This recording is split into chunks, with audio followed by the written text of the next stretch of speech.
Hello everyone, this is Mr. Appel, and today we're going to do just a quick review of really some Algebra 1 stuff, but just want to make sure you're solid because we're going to apply all that stuff you learned in middle school and in Algebra 1 about linear functions and slope to some more interesting things.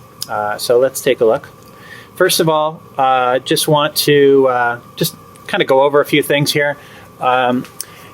When you're given two ordered pairs, so if I give you 2 points, you ought to be able to write the equation of a line. You find the slope, that's always the case. And then point slope form, you may remember we introduced that in Algebra 2 more heavily. That's a really big one. You need to know this form. And I'm going to show you an example of how we use slope to find, to use point slope form to write an equation, but you really need to know that form, and you need to know that when I say point slope form, that's what it is. You should also obviously be be familiar with slope-intercept form, y equals mx plus b. Standard form, which is ax plus by equals c. That's a different way of writing equations.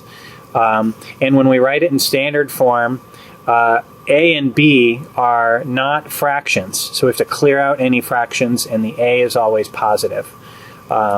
So we'll take a look at that. And then general form, which you might not be as familiar with, is very similar to standard form. General form is just setting the entire thing equal to 0, again with those same restrictions that a, b, and c are not fractions, so you have to clear the fractions out, and that way it always looks the same for everyone. Okay, let's take a look.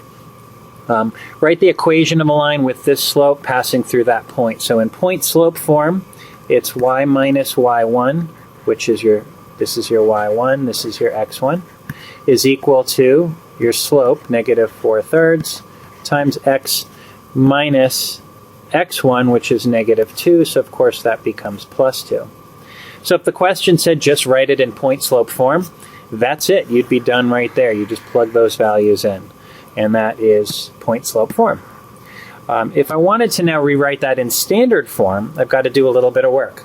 So the first thing I'm going to do is clear out the fraction. I'm going to do that right now by multiplying the entire equation by 3.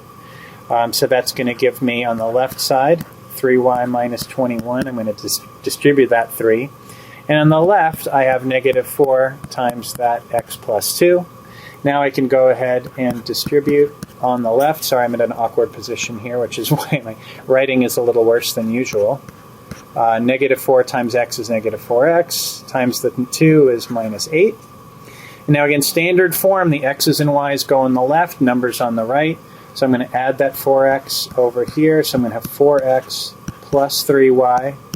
And I'm going to add the 21 over to there. So the negative 8 plus 21 is positive 13. No fractions.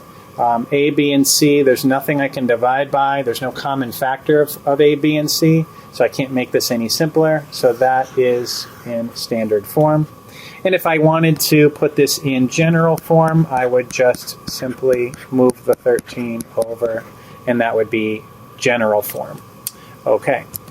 Next up, x and y intercepts. Again, you should know this. This is nothing new, but just remembering that x intercepts are when y is 0, and y-intercepts are when x is 0. So in this particular example, the x-intercept is at 2, 0, because the y value is 0.